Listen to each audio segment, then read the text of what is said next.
করেন আপুরা, 100% গ্যারান্টি দিয়ে বলছি, এরকম একটা মুসুর ডালের ভর্তা থাকলে কিন্তু আর কিছুই লাগবে না।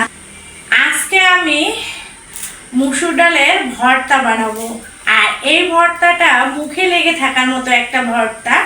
আপনারা অনেক ধরনের মুসুর ডালের ভর্তা দেখেছেন। আজকে আমি কিভাবে মুসুর ডালের ভর্তা বানাবো আপনারা দেখতে থাকেন, খুবই ভালো লাগবে এবং অত্যন্ত স্বাদের একটা ভর্তা, যা গরম ভাতের সাথে একদম জমিয়ে উঠবে।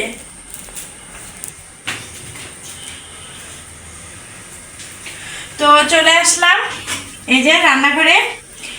এখানে আমি নিয়েছি হাফ কেজি মুসুর ডাল। আমাদের বাড়িতে যেদিন এই ভর্তাটা করি প্রায় হাফ কেজি 3 পোয়া মুসুর ডাল লাগে। তো এখানে আমি হাফ কেজি মুসুর ডাল নিয়েছি। এই মুসুর ডালটা হচ্ছে মোটা মুসুর ডালের ভর্তাটা কিন্তু ভীষণ মজার হয়।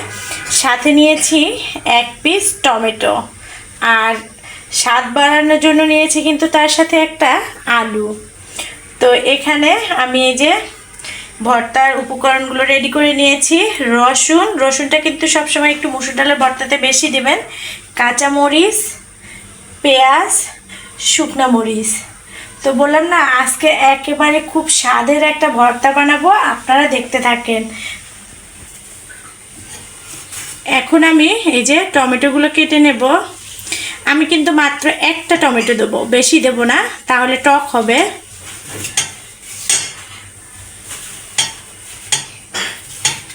এখনকার টমেটোগুলো কিন্তু বাজারে একেবারে শুকনা পাওয়া যায়, টাটকাটা পাওয়াই যায় না।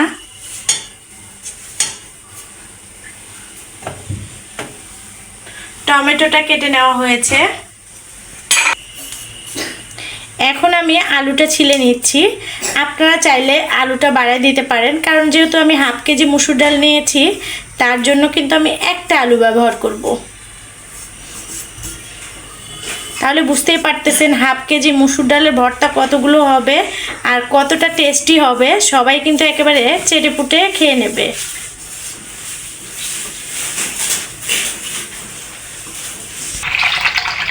এখন আমি মুসুর ডালটা খুব ভালো করে ধুয়ে নেব।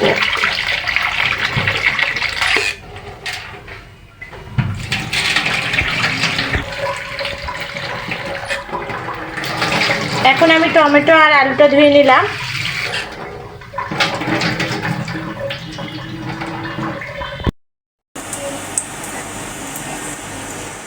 দিয়ে দিলাম সয়াবিন তেল, এরপরে দিয়ে দেবো মুসুর ডাল। এখন আমি দিয়ে দিচ্ছি এই যে মুসুর ডালগুলো।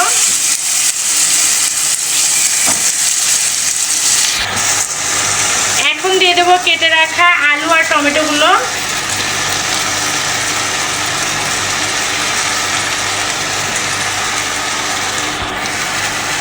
এরপরে দিয়ে দেবো রসুনের কোয়া। এরপরে দিয়ে দেবো পেঁয়াজ কুচি। এরপরে দিয়ে দেবো কাঁচামরিচ।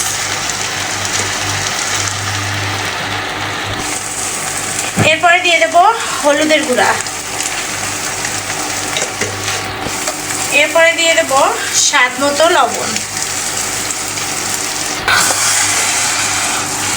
এখন আমি খুন্তির সাহায্যে এগুলো কিন্তু ভালো করে নেড়ে চেড়ে নিব।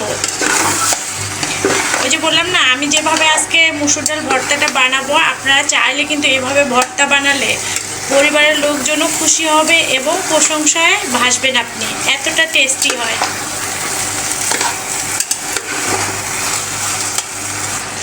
এখন কিন্তু আমি হচ্ছে এই তেলের মধ্যে ডাল সহ টমেটো আলু সহ ভালো করে একটু ভুনা করে নেব আগে। আমার কিন্তু ডালের হচ্ছে ভর্তার কিন্তু এখনও অনেক কিছু প্রসেস বাকি আছে। আগে ডালটা ভুনা করে নেব, তারপর ভর্তা বানাবো।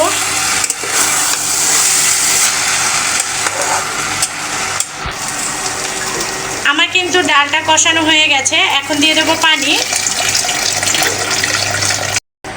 আপনারা যদি নরম করে হচ্ছে ভর্তাটা বানিয়ে নেন তাহলে একটু পানির পরিমাণটা বেশি দিবেন, আর যদি একটু কটকটা করে ভর্তা বানিয়ে নেন তাহলে পানির পরিমাণটা একটু কমাই দিবেন। আমি হচ্ছে কিছুক্ষণের জন্য এই যে ঢেকে দিলাম, তাহলে তাড়াতাড়ি কিন্তু ডালটা সিদ্ধ হয়ে যাবে, যেহেতু আরও প্রসেস বাকি আছে। ডালটা ঢেকে দেওয়ার পর থেকে আর কিন্তু দেখা হয়নি। আর এই তো দেখেন ডালটা কিন্তু প্রায় হচ্ছে সিদ্ধ হয়ে গেছে। আমি কিন্তু একটু নরম নরম করেই ভর্তাটা বানিয়ে নেব। এই তো দেখেন, ভালো ডাল হলেই কিন্তু বেশিক্ষণ সময় লাগে না। আমার ডালটা হতে কিন্তু প্রায় 15 থেকে 20 মিনিট লাগলো সময় সিদ্ধ হতে। তো এখন আমি এটা নামিয়ে রাখবো, এরপরে বাকি যে উপকরণগুলো আছে সেগুলো রেডি করে নেব। চুলায় কিন্তু একটা ফ্রাই প্যান দিয়েছি, এখন দিয়ে দেবো সয়াবিন তেল।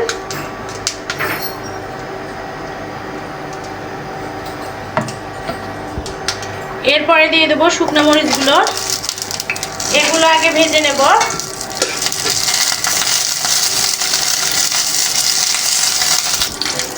শুকনো মরিচগুলো ভাজা হয়ে গেছে, এখন আমি শুকনো মরিচগুলো তুলে নেব। এরপরে দিয়ে দেবো পেঁয়াজ কুচি,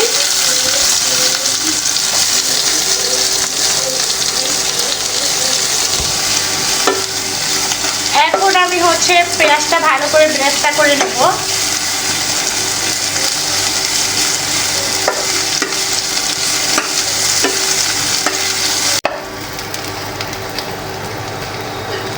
আমার কিন্তু পেঁয়াজটা এখনো ভাজা হয়নি, আর একটু বাদামি কালার করে ভেজে নেব, যেহেতু আমি ব্রেস্তা করে নেব তার জন্য আর একটু ভেজে নেব।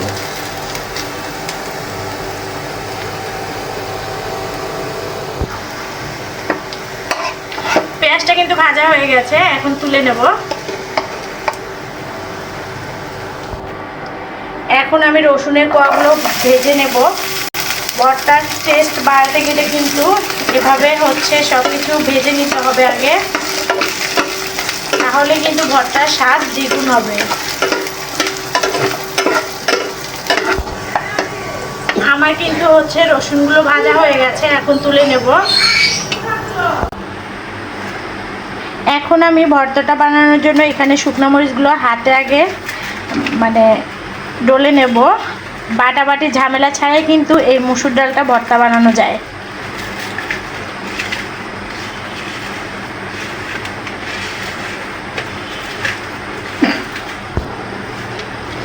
আমি কিন্তু এখন রসুনের কোয়াগুলো হাত দিয়ে হচ্ছে ডলে নেব।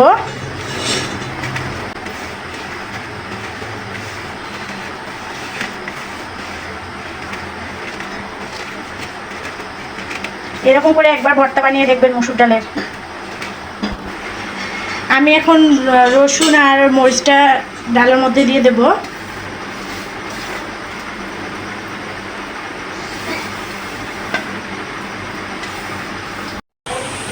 এখন হচ্ছে ভর্তাটা বানাবো আমি ঘুটনির সাহায্যে। ওই যে বললাম না, বাটাবাটির ঝামেলা ছাড়াই কিন্তু ভর্তাটা বানিয়ে নেওয়া যায়। দেখেন আমি কিন্তু ঘুটির সাহায্যে মরিচ আর হচ্ছে রসুনটা হচ্ছে মিক্সড করে নিলাম।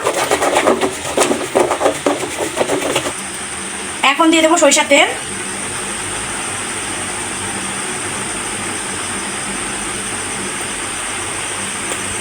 এরপরে দিয়ে দেবো ভেজে রাখা পেঁয়াজ ব্রেস্তা।